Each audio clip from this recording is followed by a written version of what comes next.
I think open core is sometimes controversial if you contrast it with open source.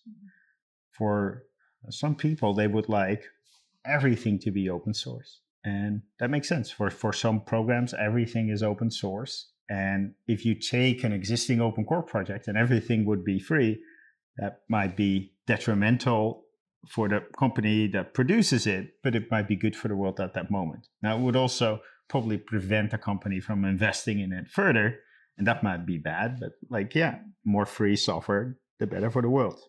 There's also kind of avoidable controversies. Like if you're not super clear about which parts are open source and which parts are proprietary, or if you kind of move stuff that used to be free to the proprietary part. And those are things we try not to do at GitLab. Yeah, that makes sense. I didn't know if there was something sort of philosophically that some people find controversial. For sure. There's some people who want to use only open source software in their entire life. And those people, they don't like proprietary software. They don't like open core software either because it contains some proprietary software.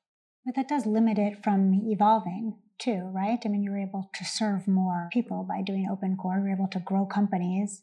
I think so, but it depends. Like Linux is completely open source. It's amazingly complex and sophisticated. So sometimes you can grow it like that.